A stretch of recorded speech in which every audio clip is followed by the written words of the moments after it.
ये मतभेद और गहरा ना हो, इसलिए एक बात स्पष्ट करना चाहता हूं। हमारा विरोध किसी भी ब्राह्मण से व्यक्तिगत नहीं है। हमारा विरोध उस व्यवस्था से है जिसने अछूत बनाकर हमारा समानता का अधिकार छीन लिया। हमारा सौभाग्य है कि हमारा जन्म भारतवर्ष में हुआ है, जिसकी जनसंख्या करोड़ों में है, लेकिन फिर भी मुट्ठी भर अंग्रेज हम पर राज कर रहे हैं। वो इसीलिए क्योंकि उन्होंने हमारी एकता को खंडित किया है। 1857 की लड़ाई हम निश्चित रूप से हार गए, लेकिन इस महासंग्राम ने पूरे देश को जागरूक किया है। युवाओं में आक्रोश है। लहू जी जवानों को तैयार कर रहे हैं। लड़कियों को पढ़ाना बंद करो, अपने जवानों को एकत्र करो और लहू जी से प्रशिक्षण लो। आप जिसे संग्राम कह रहे हैं, ब्रिटिश सरकार ने दुनिया भर में उसे आतंकवाद का नाम दिया है। और अगर अंग्रेजों से जीतना है तो हथियार के बल पे नहीं, विचारों के बल पे ही शक्य है। ये तभी हो सकेगा जब लोग पढ़ेंगे। हम यहां देशभक्ति की बात कर रहे हैं।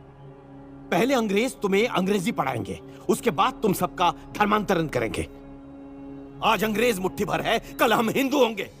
तो फिर आप देशभक्ति का अर्थ ही नहीं समझते। आप हमें हिंदू भी कहते हो और अछूत भी। आप नहीं बदलेंगे और अंग्रेजों का तख्ता पलटेंगे। और अगर अंग्रेज देश छोड़ के चले भी गए तो आप उनकी जगह लोगे। आपको भी तो वही चाहिए ना जो उनको चाहिए, सत्ता।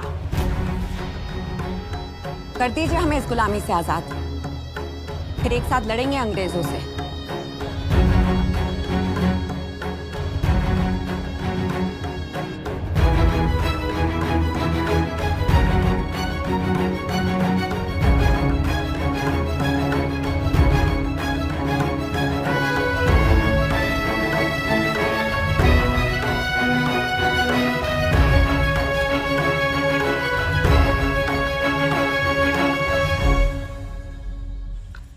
फातिमा, समय आ गया है कि हमारे स्कूल में एक नया तकनीकी विभाग शुरू हो, जहां बच्चे कुछ नया व्यापार या कला सीखें जो उनके भविष्य में भी काम आए।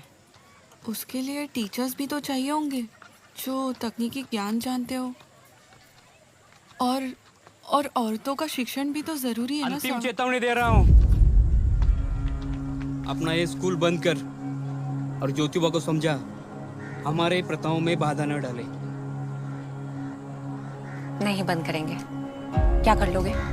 ज्योतिबा का वध करूंगा और उसकी चिता के सामने तेरे बाल कटवाऊंगा।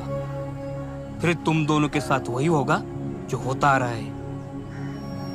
आपको देख के बचपन की एक घटना याद आ गई। एक सांप एक गौरिया के अंडे खाने की चेष्टा कर रहा था। गौरिया डर के मारे यहाँ वहाँ भाग रही थी। सही याद किया तूने, वही घटना आज फिर होगी। आपने तो पूरी कहानी सुनी नहीं। मुझे हमेशा से पता था जहरीले सांप की रीढ़ की हड्डी बहुत लचीली होती है, तो पूंछ पकड़ी मैंने और जोर से झटका दिया, लेकिन रीढ़ की हड्डी टूटने के बाद भी सांप फुनफुना रहा था। पर मैं गांव में पली बड़ी, कुल्हाड़ी डंडा इन्हीं सब से तो खेलती थी। तो उठाया मैंने कोयता और गई उसके पीछे।